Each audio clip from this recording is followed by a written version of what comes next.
Welcome to Woeful Wednesdays. My name is Nathan. And I'm Tyler. And you know what's a really weird feeling? What's that? Deja vu. You Oh, know? yeah. Yeah, that is a really weird feeling. Yeah. Yeah. Welcome to Woeful Wednesdays. My name is Nathan. And I'm Tyler. And you know what's a really weird feeling? What's that? Deja vu. Deja vu. Why did I know that you were going to say that? I don't know. That's I don't really know. weird. I'm getting that same deja vu feeling like right now. Yeah. Yeah, I'm getting a little bit of it as well. And I don't know. Yeah. Maybe it has something to do with what we read. That really Hmm. clever way of starting a chapter, then starting it again on the next page. Maybe. Yeah. So once again, welcome to Wolf of Wednesdays. This is Nathan reads a series of unfortunate events. Ignore the tattoo. Yes. Yeah, and this week we are reading chapters 5 to 9. Sorry, 5 to 8. 5 to 8. Yeah. In book the ninth, The Carnivorous Carnival. And this is, of course, by Lemony Snicket, really by Daniel Handler. And if you're new to this, I'm reading the series for the first time, and you have read the series before as a middle grade reader. Yep. Yeah. And we're doing 3 videos for each book. So we're doing chapters 1 to 4, 5 to 8, and then 9 to 13. And with that, then we're producing weekly videos. Each book takes us 3 weeks to get through. So feel free to follow along if you're not already doing that. Absolutely. Now, I understand that we do have a sponsor for this week's episode as well. Yeah, we sure do. We sure do. A really good sponsor. Awesome. So our sponsor for this week is Madame Lulu's Crystal Balls. Look deeply into her balls and you'll see exactly what you want to see. I mean, that's effectively her sales pitch. It's true. Yep. And next week, look for her crystal ears. Listen closely to her crystal ears and you'll hear exactly what you want to hear. Ooh, that sounds great. Yeah, I know. But yeah, so it doesn't matter what it is that you want to see, you're going to see it in her crystal balls. Yeah, Yeah. absolutely. So Madame Lulu's crystal balls, she's got more than you think, and she's also got bigger balls than you. Great sponsor. Wow, that is quite the slogan. Multiple slogans. Yeah. It's just a slogan festival on this channel. Absolutely. All right, folks, I hope you enjoy. Ignore the tattoo! Nathan unfortunately reads a series of unfortunate events at an unfortunate age, which in this case is being used to indicate that he is entirely too old to be reading this for the first time. All right, so we were talking about chapters 5 to 8 in book the ninth, The Carnivorous Carnival, and hang on. Our producer is telling me, first of all, that he exists and that we actually have a producer. So that's news. Second of all, I was the producer. I thought so too. But I guess we've got a man behind the scenes. So anyway, he's informing me that some people have heard some innuendo in the slogan of our sponsor, and there's not any innuendo intended in the slogan, I'm sure. If you're hearing that, that's on you. That's on you. No, absolutely. Huh. Yeah. That was All right. strange. So I have got plot summary duty for the week. So we were kind of talking about it before. There's not a lot of action that goes on in these chapters, and it's just a lot of talking. We have no scene changes. We're all, I mean, like just different settings within the carnival itself, but Right. there's no real traveling. There's no real action. A lot of talking of kind of no consequence. Not even no consequence. Maybe that's not the way to phrase it. Maybe it's more just like everything is hinting at something important, but we Yeah. never get to the really important thing. Yes. It's just Yeah. constantly like, okay, if I say one more sentence, it's going to be really important. And it's like, oh, great, but I'm not going to say that sentence. And you're like, awesome, you keep doing this. And Yes. I have a feeling Absolutely. that this is going to be dragged out for several more books. Potentially. All right, so chapter 5, it begins with kind of the false start to the chapter, the double start to the chapter to give you a sense of deja vu. But basically, what you have with the beginning chapter of the middle chapters of this book here is that Count Olaf, he ordered these lions that arrive at the end of chapter 4, and then you find out in chapter 5 what the lions are really there for. And basically, he is going to dig a pit, and he is going to feed one of the freaks to the lions, and everybody is going to, enjoy this. Like, crowds are going to come from all over, because what could be better than seeing people with, like, at least for one of them, well, I guess for several of them, at least according to the crowd, physical disabilities. What could be better than people with physical disabilities who are then being fed to lions? Because it's funny eating, because people like funny eating, according to seeing the so-called freaks eating at the carnival. And so lions eating funny people. What incredibly odd clientele. Uh-huh. Yeah. It's a good point. I guess you can get away with that in the hinterlands. So right. then the Baudelaires, they kind of listen in on that. That's basically how they find out about this, because they're listening in on Olaf talking to Madame Lulu. Is that right? Am I misremembering this? Well, Olaf just tells the entire crowd there that's what's going to happen. So make sure to come back tomorrow. Right, yeah. They've got to come back tomorrow. And then the Baudelaires then sneak into Madame Lulu's trailer or tent. I guess it is. Yeah, it's a tent. So they sneak into her tent. Well, because it talks about like the top of the tent having like a hole in it that the light then shines through to hit the mirror, and the whole series of contraptions to add light to her crystal ball. And they find out that she's actually not a sightseer, like a psychic, right? That she's not able to see other things going on all at once. She's just an avid reader of the Daily Punctilio and other publications. And that is how she's been able to track the Baudelaires, that she's just paying close attention to various publications. And I mean, right? Is that a bad description? I think that's about right. I mean, yeah, she's got this massive archival library that she apparently knows how to use very, very well, so can intuit. Sits under the table. Right. Yeah. I don't get what the purpose of that is. It's like, she's got like a tablecloth, and then she's doing this in the middle of it, reading. Well, yeah, it's interesting because, like, Count Olaf... why is it hidden under the table? Count Olaf is... I don't understand why it's under the table, because Count Olaf is only able to ask one question per day, and I guess that he asks it at night, and that gives Madame Lulu time to look through her archives before the next day. And based on the one being under the tablecloth, I guess there's a hole in the middle of the tablecloth so that she can look through the crystal ball and read as Count Olaf is there. Okay. I think that's what's going on. Okay. We'll go with that. Yeah, could be a little clearer there. Yeah. So anyway, like, he goes to like great pains to describe how you have to have the light coming through, hitting that mirror and that, and all that, so that way the crystal ball lights up, and that underneath there, and they find all these files, and they're reading through it, and they're getting all of this information of like, oh, that's how she's doing it. And I'm like, why did she store it there? Why not in filing cabinets? Right. I don't understand. But anyway, so they realize that she's a fraud. Shocking that psychic is actually a fraud, unlike all other psychics working today. Listen, folks, I'm not gonna accuse any psychic of being anything other than what they purport to be. So Yep. Okay. I'm just saying that I don't know why they're so surprised by this. Like, oh, really? She wasn't actually just seeing other things through the crystal ball. And ultimately, she then barges in. That's the next chapter of the book. She catches them. She reveals the fact that she doesn't have an accent, that she's got blonde hair, which is somehow surprising for some reason.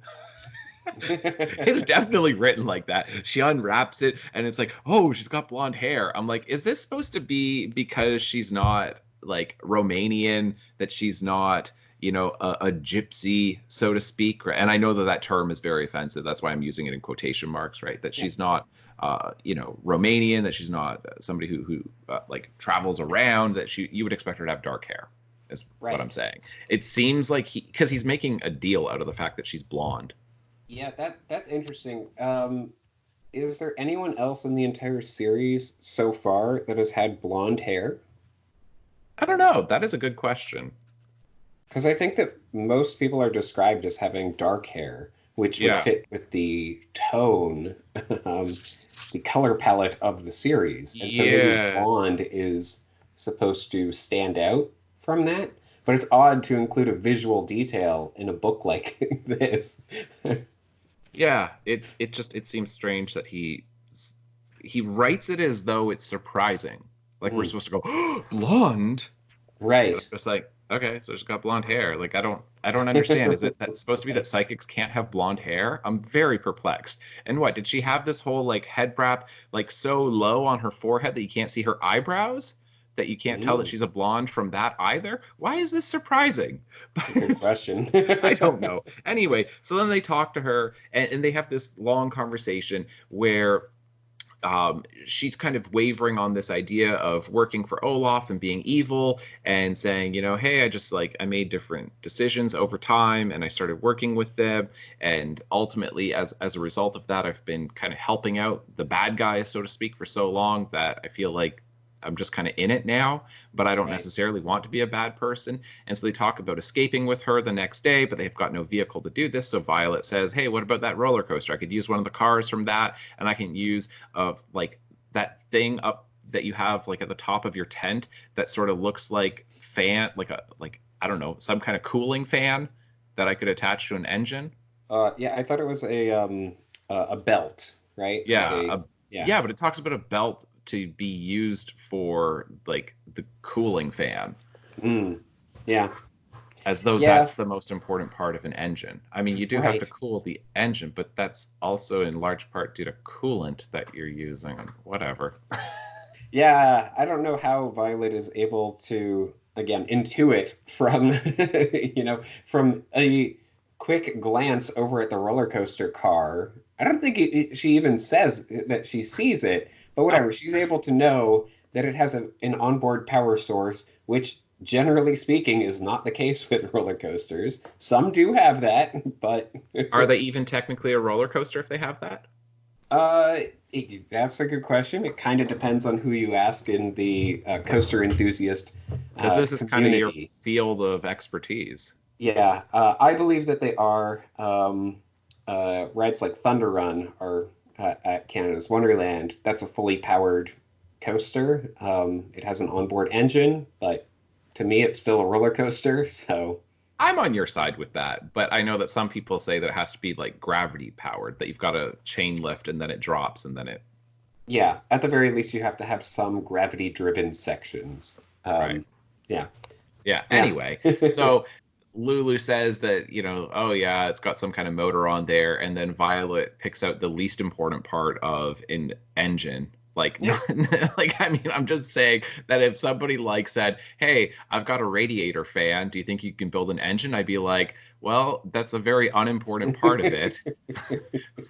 Like, it's Yep. important, but it's not nearly as important as, I don't know, an engine with like pistons and cams and a drivetrain and like anything. I'm just saying Yeah. transmission, suspension, brakes, wheels, anything. But like, ooh, a radiator fan. I can make that. I can turn that into a vehicle. So anyway, Yeah. that their plan is maybe to escape on a roller coaster car the next day, and that Lulu agrees mostly to do this, but then says, you got to get back into your disguise. But you also have this whole long discussion about VFD hmm and that VFD being a secret organization, and it still has something to do with volunteers, but that there's like three like levels of disguising yourself in Mm. VFD, that you've got to use a veil and then you have to do something with your voice, and there was another Right. V in there. Yes. Yeah, all three of them were described as VFD. Yeah, veiled facial disguises Mhm. with your fake scars, various finery disguises with the Mhm. clothing you wore, and voice fakery disguises with the different voices you used. So Yep. VFD is so significant in all these different ways. Yep. and saying, well, I just figured you guys were part of it because of that, because you've disguised yourselves, as though there's some kind of magic power that you can get from following that ritual, Right. that your disguise is impenetrable to anybody else, that they mistook Sunny for, didn't they mistake like Sunny for, who was it that they thought Sunny was in the hostel hospital? As one of the pale-faced ladies. Yeah, as one of the pale-faced ladies. Sunny is like 15 inches long. You know what I mean? She's not even 2 feet tall. And Yep. they somehow mistake her for a full-grown woman because she put a mask on.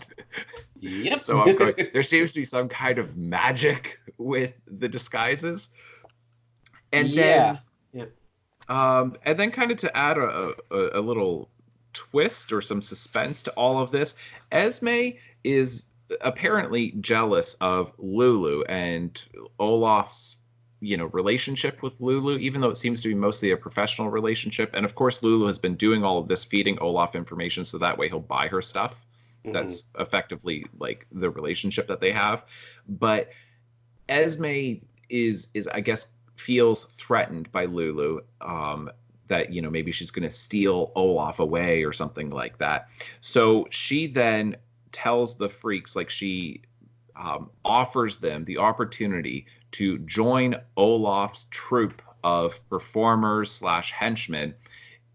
And what they have to do to join that is the next day, when one of them is supposed to be fed to the lions in that pit, they push Lulu into the pit and Right. the lions will eat her. And the Baudelaires argue with her, and which just seems dumb. Why not just say, great idea, we'll do it? And then when Esme leaves, say, hey guys, that's a terrible idea, we can't be murderers. Why Right. would you argue with somebody who's, you're clearly not going to change her mind? You think you're going to Yeah. change Esme's mind in the middle of that? It's such a dumb strategy. You know what I mean? If somebody says, Yeah. like, okay, like 12 hours from now, or 18 hours from now, we're going to do something really stupid. And it's like, okay. And they're like, here's what it is. And my mind is made up. Okay. Sounds good. Then allow that person to leave the room and then try to stop them instead of trying to argue with them when Esme's a villain. She's not going to Yep. change her mind, but Yep. they try and it doesn't really work. So Yeah. it's a little unclear what's going to happen next. Is it going to be one of the freaks, the so-called freaks, that's going to get thrown into the pit of the lions? Is Violet going to be able to get this roller coaster car working in time? And the plan is that she's going to be working on that while they're talking in the tent, like when Olaf gets his next fortune told by Lulu. Hmm. And you know, is Lulu going to hold up her end of the bargain and run away with the Baudelaires and escape on this roller coaster car? Or is she going to get thrown into the pit? You know, tune in next week to find Yep. out. Absolutely. Again, these books work surprisingly well, dividing them into thirds. I know, and it was kind of an arbitrary thing that we did when, because we just figured, well, we don't want to talk about one whole book within a week, and then how do we divide it up? And then it's an odd number of chapters, and we're just like, well, thirds works well. If we just go chapters 1 to 4, 5 to 8, and then 9 to 13, you kind of get an extra chapter at the end. But Mhm. kind of as like a, beginning, middle, end, they do hold up really well, surprisingly well in Yeah, that way.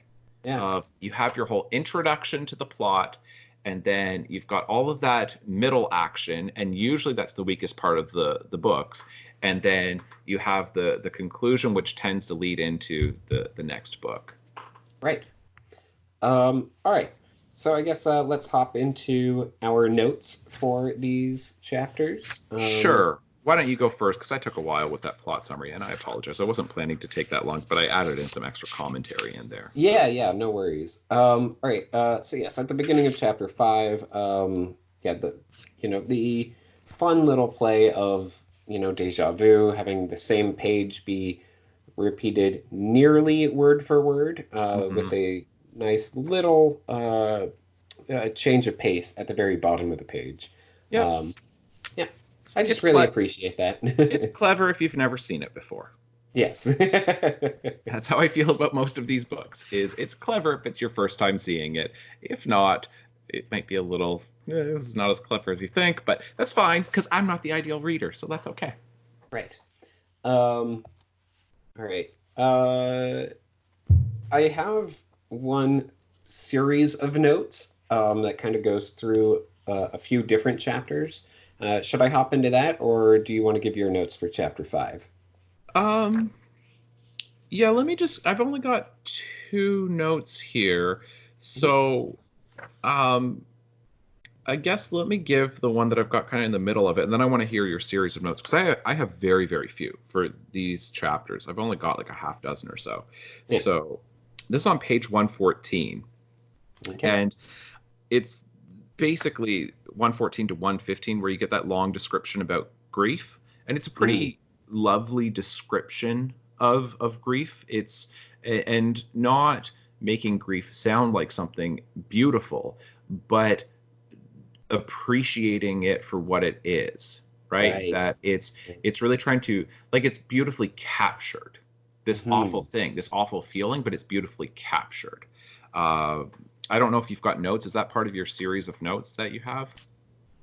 Yes, just a little bit, but it's more specific. Okay.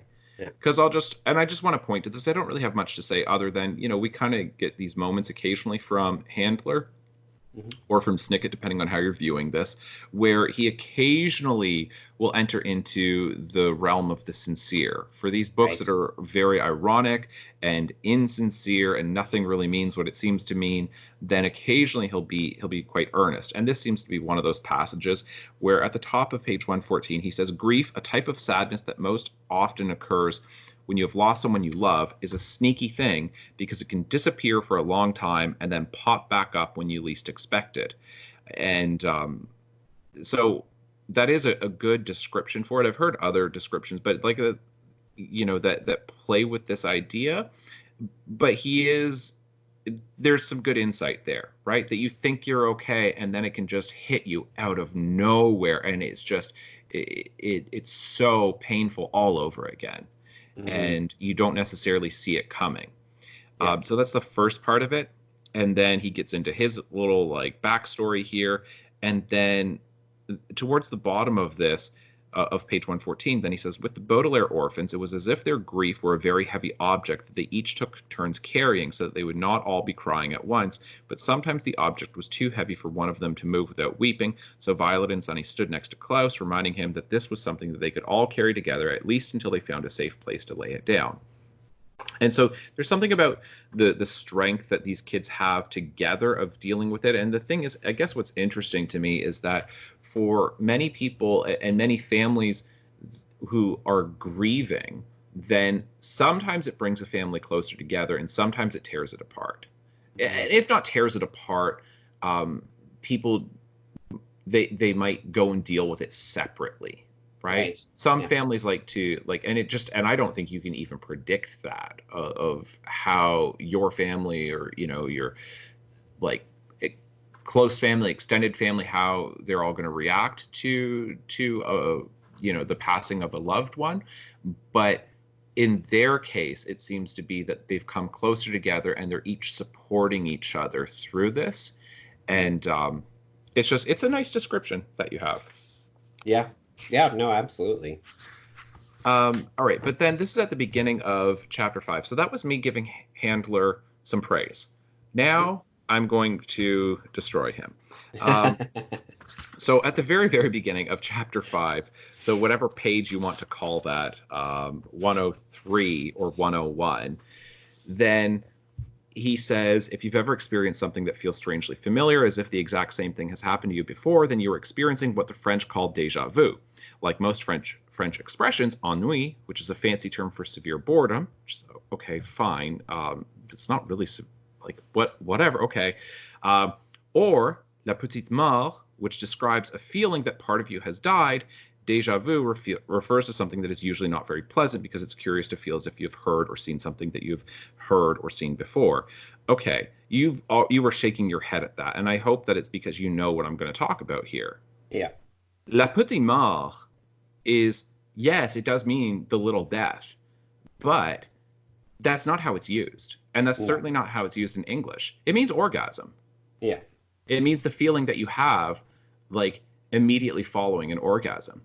Mhm. The fact that he would put that in here in a children's book, and this is not the first time that Handler has done that, that he puts weird sexual messaging into these books, is this is to me the most egregious instance of it, because if a kid does go and look that up, they're going to see that. And if they don't already know what that is, that's going to be confusing. Or if they do already know what it is, if they kind of recognize it, depending on what age they are, from health class or from, something that their parents have explained to them, then that's going to be kind of creepy also. Because why is he trying to bury that kind of thing in there and then say that's not what it is?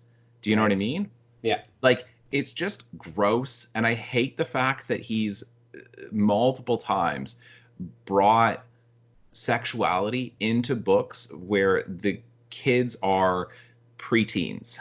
Right. And these are middle grade books intended for, like, pre-adolescents, pre-pubescent readers.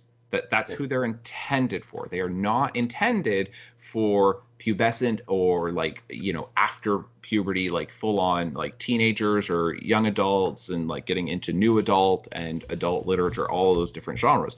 That it's just, what the hell is he doing? Why does he keep doing this? Like, why does he love including this in these books? Like, to me, I really hesitate to attribute motive to Handler, because I don't know why he's doing it, but it just feels really creepy and weird that it's like he's kind of delighting in the fact that it's like, ha ha ha, I'm going to get like a 10-year-old to go and look up this French word, which in English we use to mean like that feeling right after an orgasm. And it's like, you are a gross, disgusting dude if that's what your, like, motivation is. Like, if you think that's funny, if you think that that's like, what? Like, I don't want to attribute motive, because I can't think of any good motive for that. I can think of no good reason to include that. Not one, not a single good reason to include that.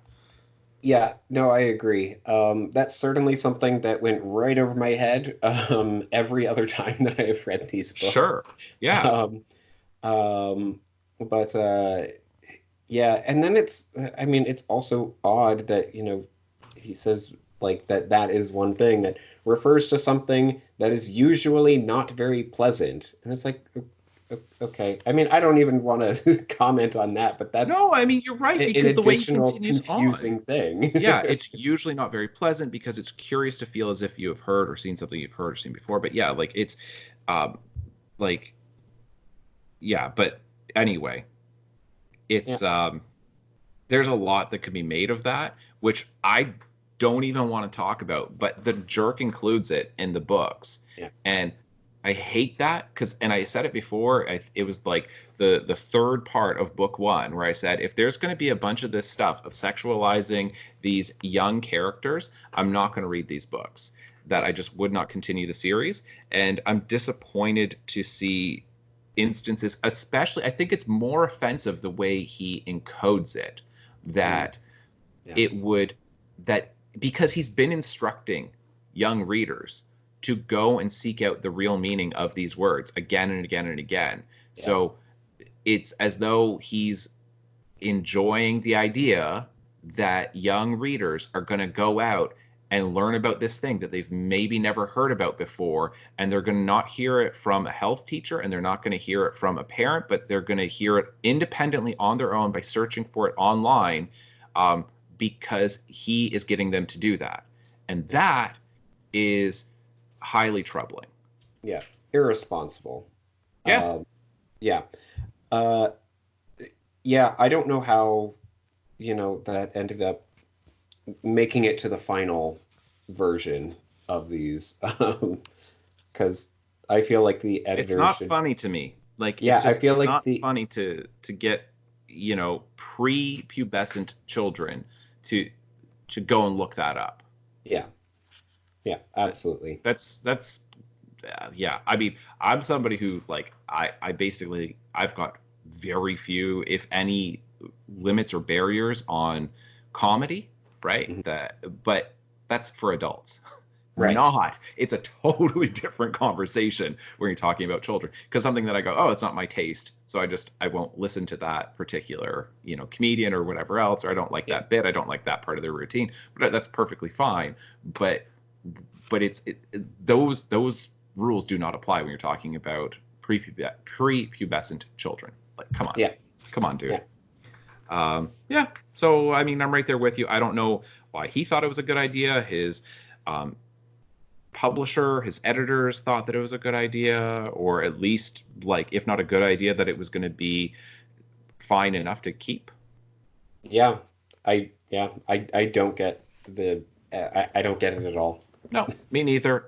And like I say, I cannot think of a single reason why it's a good idea to have in there. I literally cannot, and I'm pretty like open-minded and pretty good at critical thinking, and I Mhm. cannot come up with a single reason why anybody would think that's appropriate. Yeah. So Yeah. let's move on. Yes. So why don't you go through your series of notes? Because, like I say, I think I've got four other notes for the rest of the chapters altogether. Okay. So all my other notes, this is a series of notes that's basically all about learning more about Lemony Oh, that's Snicket. cool. Yeah, I'm glad that you Uh, tracked that. yeah, so on page 114, in the middle of that page, then, he describes like that he goes walking on briny beach very early in the morning, which is the best time to find materials important to the Baudelaire case. So he lives by to briny beach, and somehow there are details that appear there. Hmm. Um, Hmm. but Is that the same beach that they were on at the beginning of book one? yes, Okay. yeah. Yeah. Yeah, and so then later on in that same paragraph, yeah, I feel peaceful too, as if I am no longer grieving for the woman I love and will never see again. But then, when I am cold and duck into a tea shop where the owner is expecting me, I have only to reach for the sugar bowl before my grief returns, and I find myself crying so loudly that other customers ask me if I could possibly lower my sobs. Um, so it's another mention of the sugar bowl, which I believe it was in the previous book, or one of the previous books, where he wrote, why was it absolutely necessary that I steal that sugar bowl? Yes, yes. You're So right. It's it's a a good nice point. little, callback to that. And if you're paying a lot of attention, then you'll pick up on that and be like, oh, okay, so this sugar bowl thing is really important. That it wasn't just some throwaway line That's in a the that's a great previous book. point too. And that if you're reading these in, you know, quick succession, then you're more likely to catch it. But Hmm. if you've got big gaps in between the books, I think it's seemingly an insignificant little Yeah, object that he's referring to that you wouldn't catch it. yeah, absolutely. Hopping over to page 117, uh, toward the top of the page, Madame Lulu and Olaf's assistants were digging the pit over by the roller coaster, still covered in ivy. Count Olaf and Esme Squalor were bickering in the guest caravan, which was located at the far end of the carnival, where I had stayed with my brother so many years ago. Um, so, yeah, he stayed at the carnival at one point. Supposedly with Jacques, Yep, or presumably with Jacques, I guess, unless presumably he with had Jacques, right? Because more has than that been one. established that that's his brother? Because it is Jacques Snicket. So, Right. but I wasn't Yes. sure if that had been established, and I was like, did I honestly couldn't remember, and I remember looking at that going, so is Jacques his brother? Did we already establish that? Did I Hmm. forget something? That's a good question. I don't know if it has been established. I'm just going to say that that is a thing that Okay, Jacques is his brother, okay, um, but like confirmed elsewhere, if not by this point in the series, then okay. at some point. Um, uh, then hopping over to page 124, which is in chapter 6, um, toward the bottom of that first paragraph there. Um, Actually, I'll go from around the middle. And it is difficult to hide yourself because you sometimes need to stuff yourself into the trunk of an automobile or concoct a disguise out of whatever you can find, but it is easy to hide a secret about yourself because you can merely type it into a book and hope it falls into the right hands. My dear sister, if you are reading this, I am still alive and heading north to try and find you. Hmm. So he's using these books additionally in order to try to get a message to his sister, who has not been mentioned before. Yeah.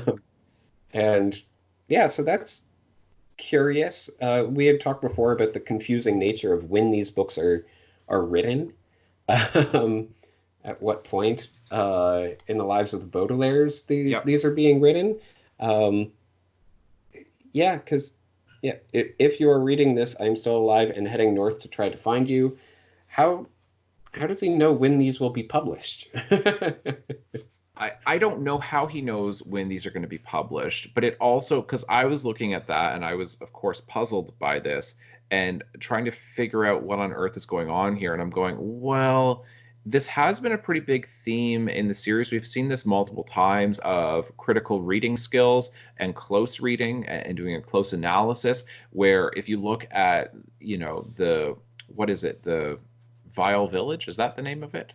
Mhm. Yeah, Where you've got the little couplets of poetry that get right. delivered and that there's the embedded message in there if you look at the first letter of each Hmm. line that they all work together to create a message. And so this whole idea of burying a message in a text, that the text itself is not the message, but there's a hidden message that you can decipher through there, that we've seen this in the books. So then the books themselves functioning that way as being a cover for him to write messages to his sister. So then it's made me wonder. I'm going like, so then who is he and who's this sister? And is like even the name itself, Lemony Snicket, is that a pseudonym Right. for, is he somebody else? Is he like, I don't know, one of the Baudelaires or one of the Quagmires? Is it, Mm.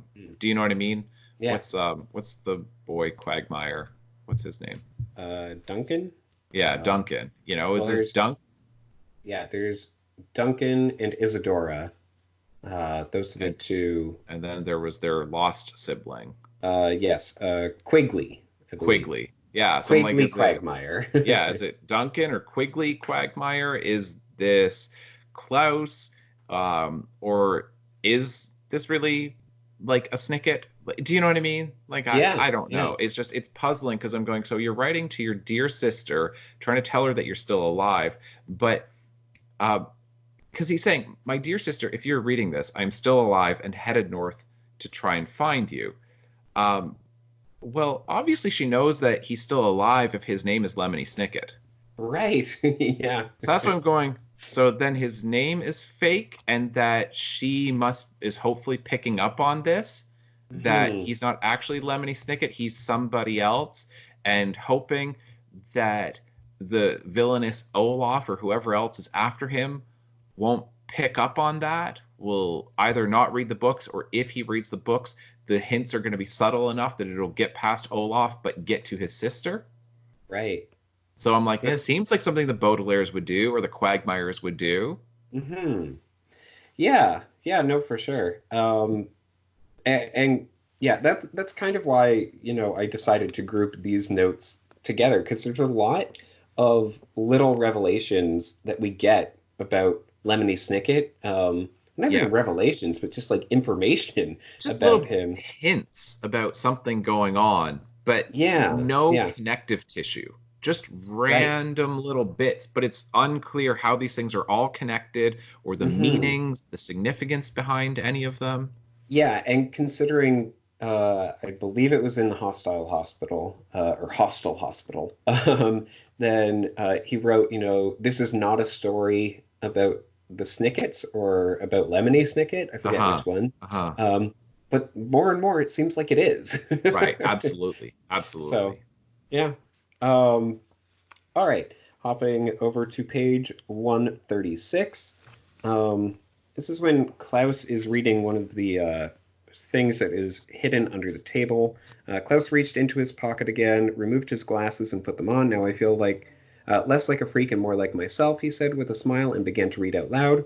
My dear Duchess, your masked ball sounds like a fantastic evening, and I look forward to. His voice trailed off, and he scanned the rest of the page. It's just a note about some party, he said. We had gotten reference to a masquerade party Hmm. held by a duchess Hmm. in one of the previous books. Yeah, we did. So it's again like there's something going on here, some bigger story that. That Snicket is choosing to include in here that, Mhm. but he's making it subtle as though, this is not really relevant to the story, but it's relevant enough that you get why it's in there. And then it just literally that part of the note trails off. Klaus trails off because he's like, oh, that's not relevant to us. But it seems Yeah. like, well, it must be relevant to Lemony Snicket's sister, who's carefully reading these books.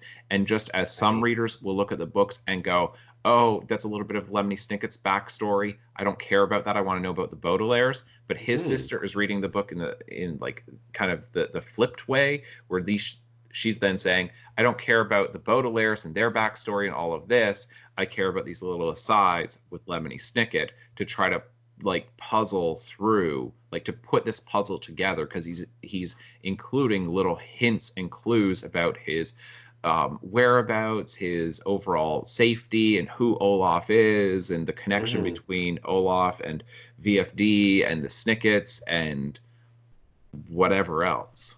Yeah, and we Like these books, I guess I'm saying are functioning as a cover for it's just an elaborate cover story for him to be able to hide messages to his sister. right. Yeah. Yeah, no, absolutely. Um yeah. And it I don't know. It's interesting that he is doing this. Yeah, I don't know, because again, like he says, this isn't the story of the Snickets, and that story isn't worth telling, and all of that. So it's, yeah, I don't know. And this was released around the same time as Lemony Snicket's unauthorized Okay. autobiography. And Okay. so I think Daniel Handler became more and more interested in the character of Lemony Snicket. Yeah. Um, and so that's partly why we're seeing more of these little hints at Lemony Snicket's backstory. Yeah. Yeah. He's hinting at a really interesting um like concept overall that Mhm.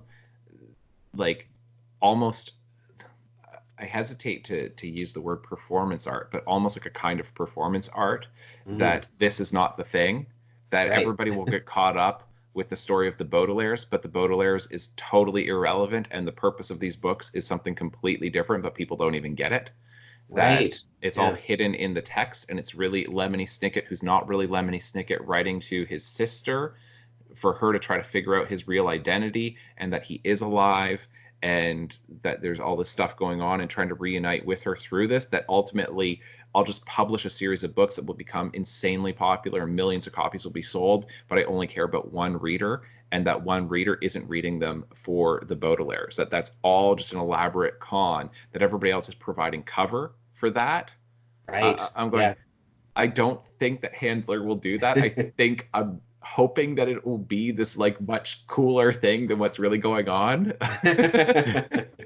But if it's that thing, then I would be really delighted by that. But I don't think that's what's going to happen. Right. Yeah. All right. So those are my notes on my Snicket files, if you will, for Cool. this week. Cool. Yeah, no, I appreciate that. So did you have anything else for chapter 6? Yes, I had one other note, I believe. I believe it's just a one other note. Wait, is this in chapter 6, page 133? Yeah, that's chapter 6. Yes.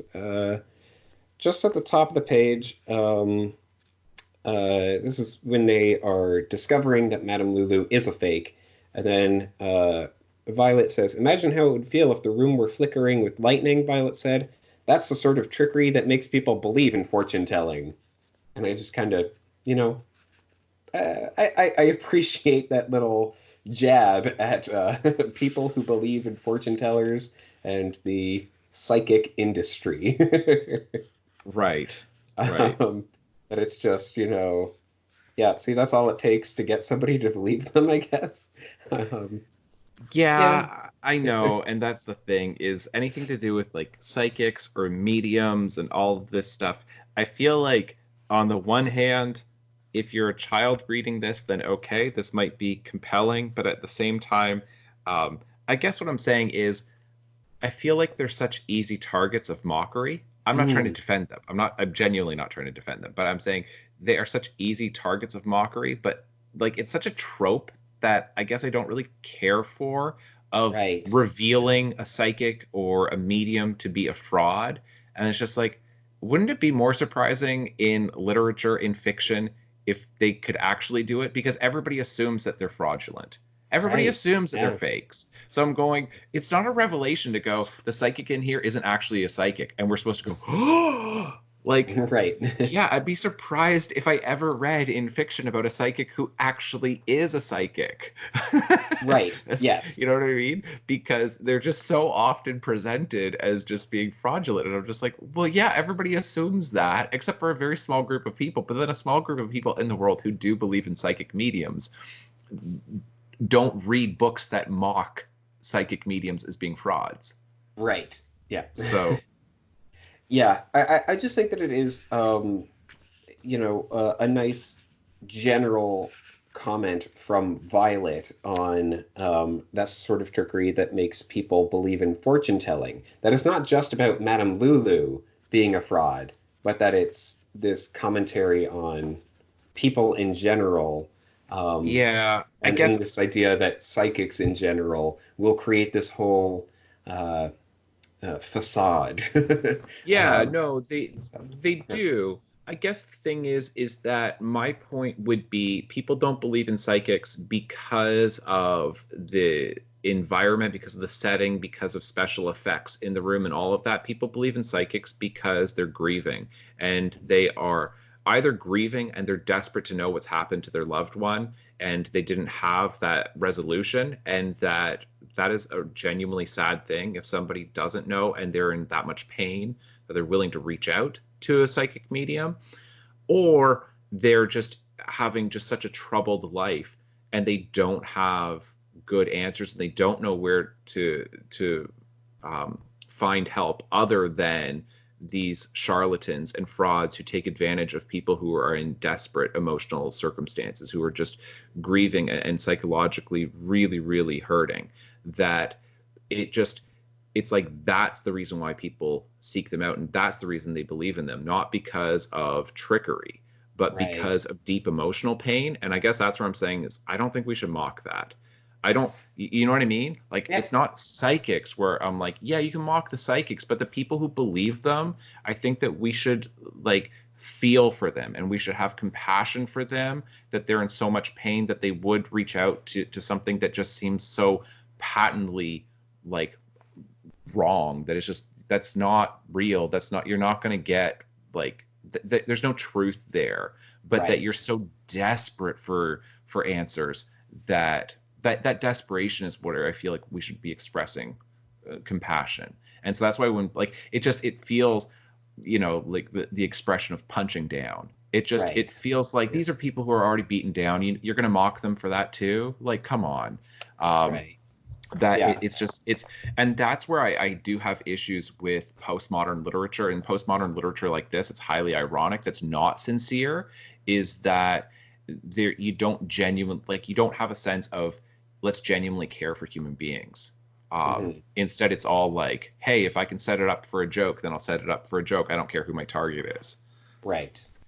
Um, I'm not yeah. trying to No, bring down the whole that's conversation, but no, no. That is yeah, that is a good discussion.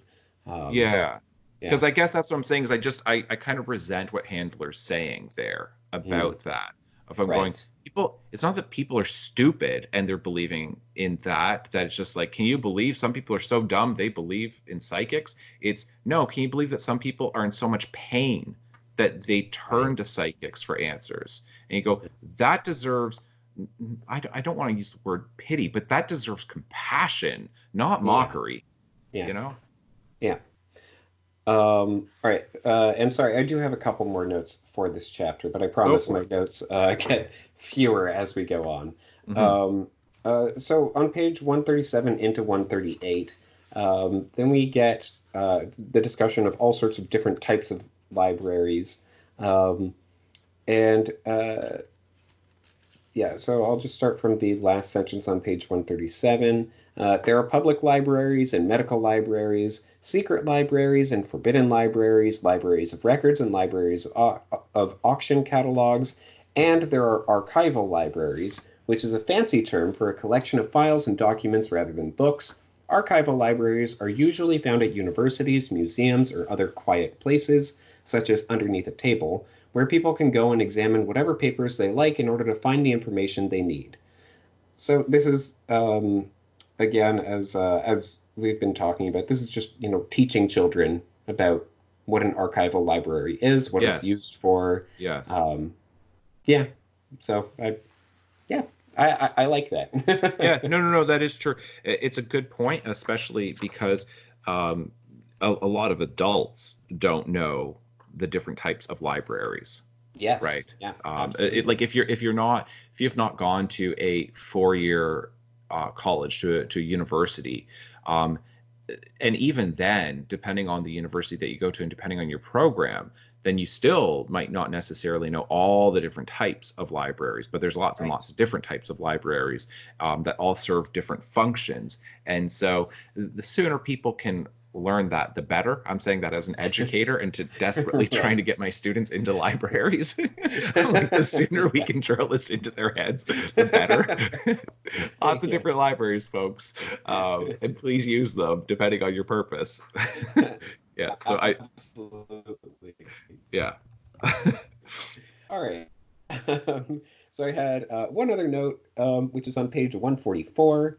Um, and this is a little bit more of a Lemony Snicket description here. Um, you might want to, around the middle of the page, you might want to marry someone you love very much, but something could happen that would prevent the two of you from ever seeing one another again.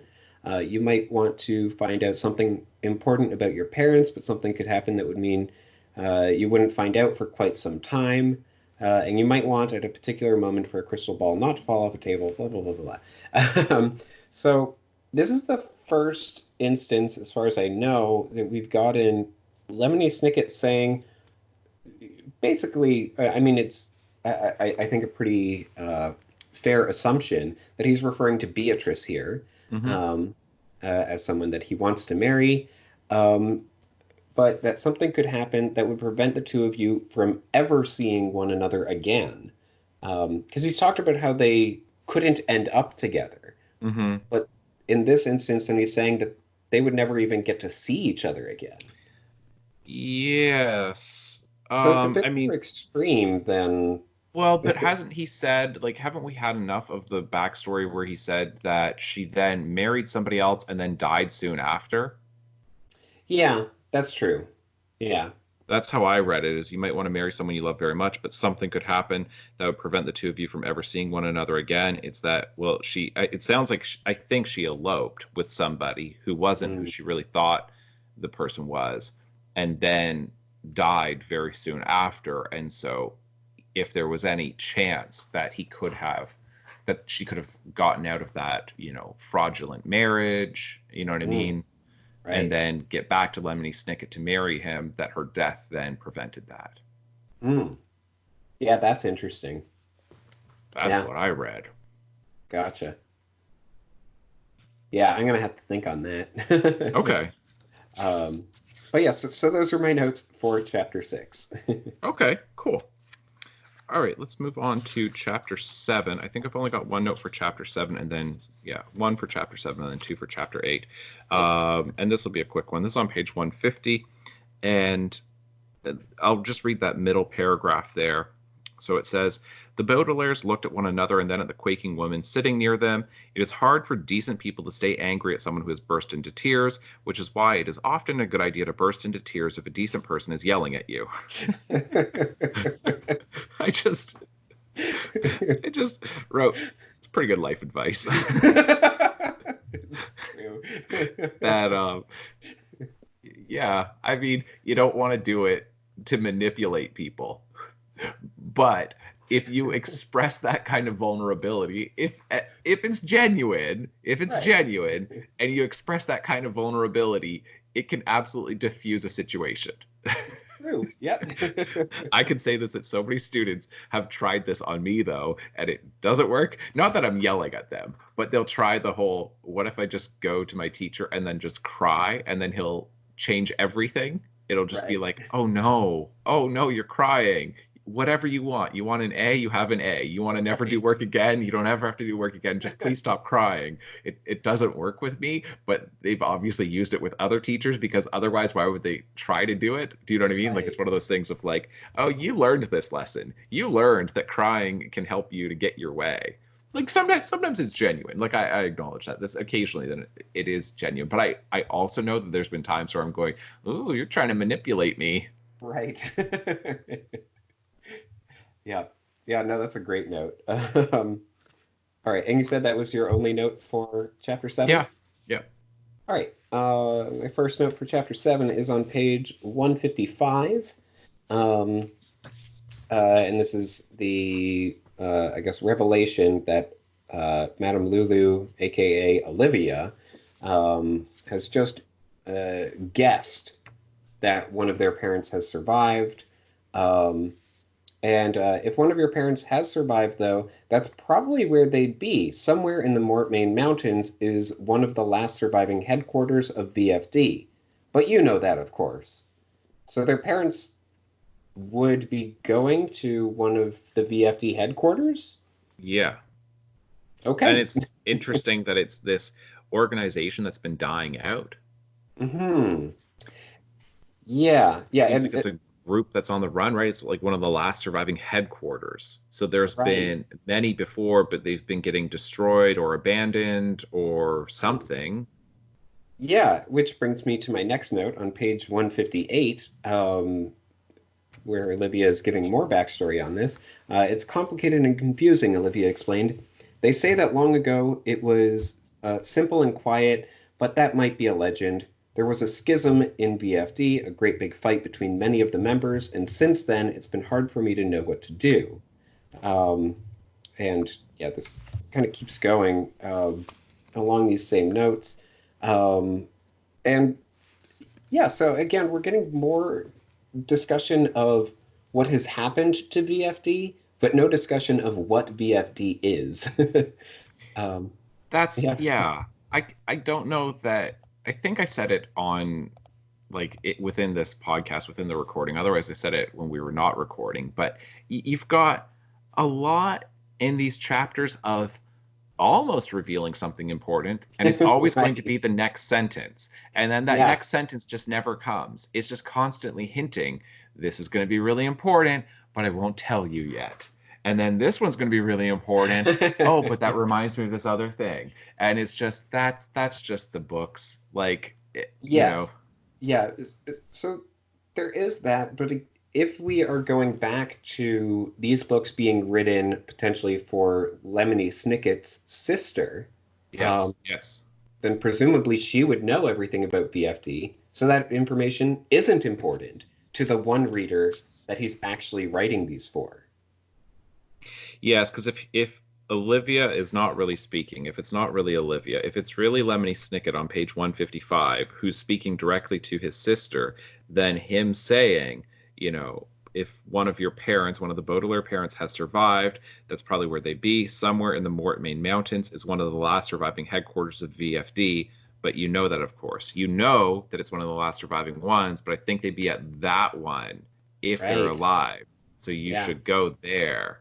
um, Yeah. but then Yeah. speaking directly to his sister, and that this is all false. Like none of this stuff matters at all. It's Right. either that he's just that the Baudelaires don't exist, but it doesn't seem like they don't exist in this universe. But probably more likely that he's mostly telling their story, but Mhm. he's not accurately telling it. Right. He's Yeah. just kind of using enough of it as a cover to then be able to bury some kind of secret message to his sister into these Mm. books. And that at times when we're puzzled over stuff like that, then it's and it seems like it's enough that he wants his sister to recognize it, but not so obvious that Olaf would necessarily catch it, Mm. or whoever it is that's causing all of these problems. That's Yeah. why he has to be, you know, circumspect about the way he does this. Yeah. Towing the line. Just Yeah. yeah, very careful about what he does and doesn't include. Uh, Yeah. and yeah, so it's interesting there. And then my last note, and this is I don't have any notes for chapter 8, so this will be my last note for this week. Is on page 159, um, just at the bottom of the page. Really great moment here, which encapsulates the discussion that we've had for the past book or two. Just that last paragraph. Everybody thinks they have a good reason, Olivia said. Count Olaf thinks getting a fortune is a good reason to slaughter you. Esme Squalor thinks being Olaf's girlfriend is a good reason to join his troop. And when I told Count Olaf where to find you, I had a good reason because my motto is give people what they want. Mhm. Um, this idea that you can justify anything and that everybody has their own perspective, their own bias on things. Uh, yeah, it's that's the most direct uh, discussion of it that we've gotten so far in these books. It is, and it's interesting because that is good writing advice, generally speaking, is that nobody believes, like everybody's a hero in their own story, Yeah, right? yeah, That even villains who are doing villainous things don't believe that they are villainous. They yeah. believe, like it makes sense to them. And that when you're writing villains, you want to keep that in mind, that you want to have it make perfect sense to your villain, um, even Mhm. if it is a terrible thing that they're doing or engaging in. And Yeah. that essentially nobody wants to believe that they're the bad guy. And like the troubling thing is that, you know, you might be like whoever you are, but you might be the bad guy in somebody's story, Yeah, right? That yeah, generally speaking, you think that you're a good person, but there's definitely been moments in your life where you were the villain and you did something that, you know, caused great pain to somebody else. And that's, but you didn't do it to be villainous and you didn't necessarily do it to be hurtful because mhm. it made sense to you at the time. Yeah. There are a great many. There's an expression of, like some of the worst things in history have been done by people with good intentions, uh, Right.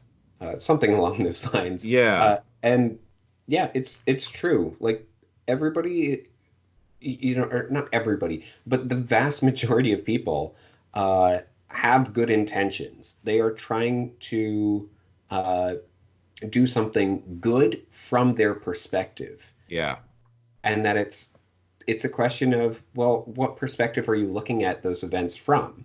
Is it that's from right. their perspective or from somebody else's? That's So right. yeah. And I think yeah, that's a really good point. And that leads really well into my next point. But I think like that what you said there of, you know, like a great many things in history have been done, you know, like with good intentions or whatever it is. Pretty sure that's from one of the Jurassic Park movies, which Oh we've been yes, you're which right. we've been rewatching. So I You're think right. I figured out. I go, That's yes, it is. And I go, where did we hear that? Because I that's know we've where I heard, got it yeah. from. Yeah. um, Yeah. but it's a good line. It's a good line. But Yep. then I Absolutely. think it kind of gets undone on page 190. So then look at page 190. This is the end of chapter 8, and this is Esme who's talking to the Baudelaires. So it says the Baudelaire orphans had no answer for Esme Squalor's terrible question, but Esme answered it herself with a long, wicked laugh. If you don't choose the wicked thing, what in the world will you do? She asked, and disappeared into the night because her question was, you know, but if you don't join us, where can you possibly go? And this is the whole thing of wanting to, she says, you know, it might just be a wicked thing throwing Madame Lulu into a pit full of carnivorous lions. But if you don't join us, where can you possibly go? If you don't choose the wicked thing, what in the world will you do? She asked and disappeared into the night. And she says like this with a long, wicked laugh. So, like, Snicket, let's say it's Snicket, just set this up as going, everything makes sense to villains and they don't really think that they're villainous, that it all makes sense to them. Right. But then Esme comes directly out and just says, do the wicked thing, be evil, be bad. This is obviously a bad thing to do, but Right. do it. Like she's threatening them and causing, like trying to get other people to do something that they know is wrong. That she's saying, I know that you think it's wrong. It might be wrong, but I'm going to force you to do the wrong thing. Yeah, so there are a couple notes there. One, Lemony Snicket is not the most objective writer, and he definitely sees Esme Squalor as being wicked, and he is definitely not doing a thorough job of maintaining accuracy. So he couldn't be putting that in there. That's one thing.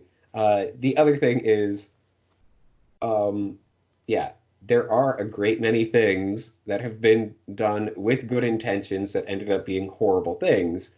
But then there's also sometimes people are backed into a corner and they can do nothing else but the bad thing, which in this case would be either the freaks are going to push Madame Lulu in, because it's Uh-huh. whoever is selected to be thrown into the pit, they have to push Madame Lulu in Right. instead of being thrown in themselves. Yes. Yes.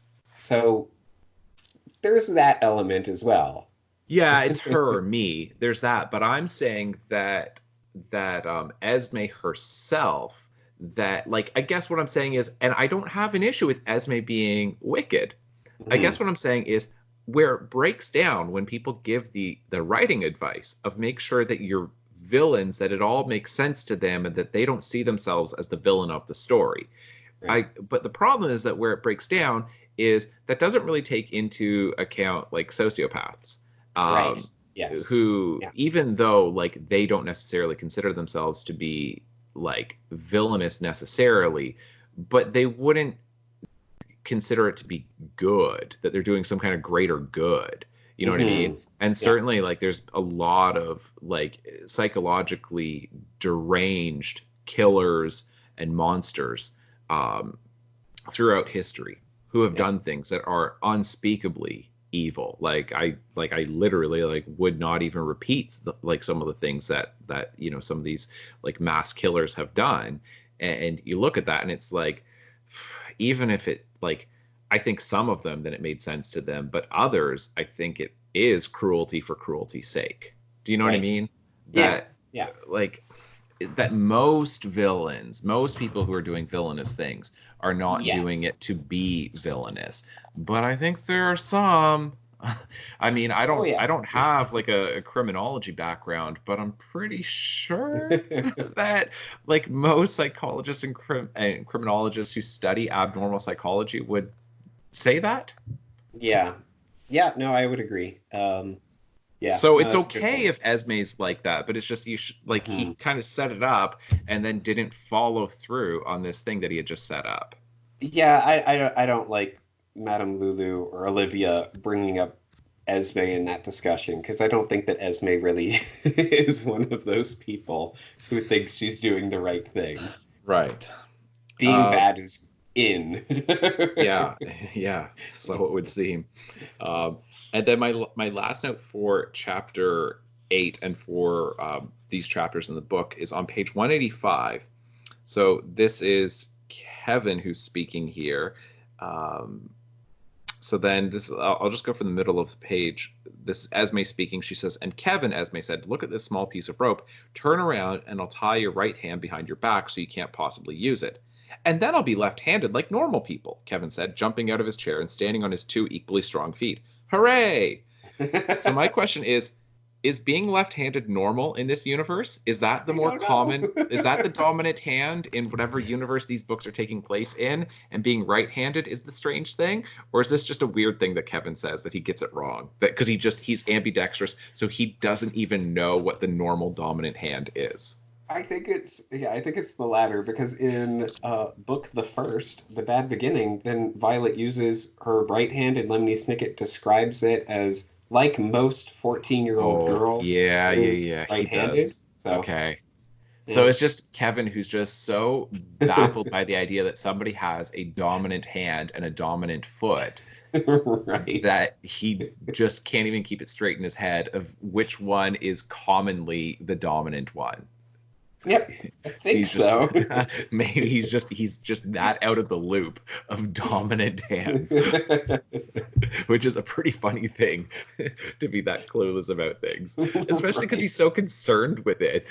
Like, oh no, they're Yeah. equally strong. That one would think that he would at least fake it with to study other people. Look at that normal guy using his right hand. Look at that normal guy using his right hand. That you would think that he Yeah. would pay attention to it, but he gets it wrong. Because Right. people will comment if you're left-handed. They'll go, "Oh, you're a southpaw. Oh, you're a lefty." So it's such an Right. interesting thing. People continue to do that, like, which is really Yeah. weird. Um, Yeah, absolutely. like I wouldn't necessarily do that. Like, do you know what I mean? When I see that like people are left-handed, if I notice, then Mhm. I'm just like, okay. Yeah. Like, but people who feel the need, you know what I mean? I've seen it in public so many times. Like you're in like a hotel and like somebody's signing their bill, and then the clerk is like, "Oh, you're left-handed." And I'm like, "Yeah, like, do you think that's news to the person? What was that Right. comment for? How did that contribute anything?"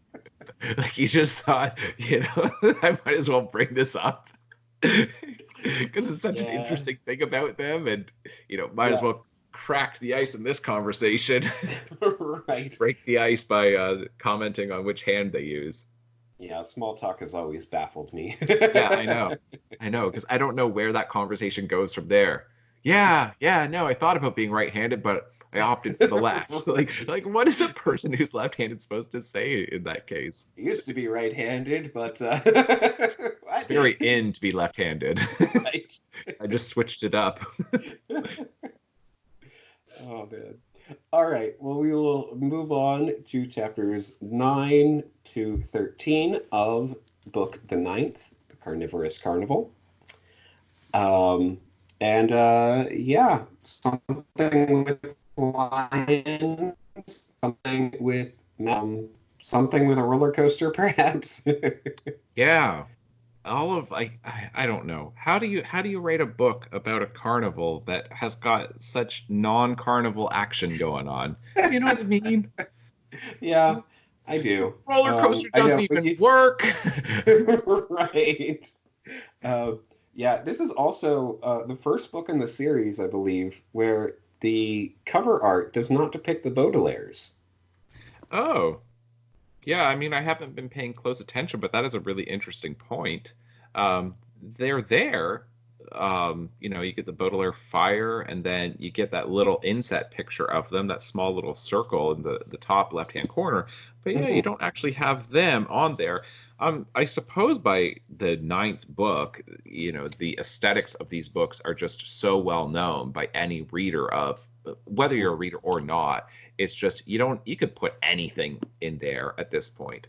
As long Right. as you've got Yeah. that and like this color scheme Yeah. going on and that thing with the with the pages where there are, I forget Yeah. what that's called. Yeah. Yeah, just wait until you see the Lemony Snicket's unauthorized autobiography. It has a reversible dust cover. It's fantastic. Oh, that's cool. All right, but yes, we will be moving on to chapters 9 to 13. Yeah. Yeah. So make sure you read that for next week. All Mhm. right, folks, thank you so much for watching, and we will see you next time. Bye. Bye. Ignore the tattoo! A phrase here which means like, comment, subscribe, and share this podcast across the web. That may seem like a strange definition, but in this context, it is entirely accurate.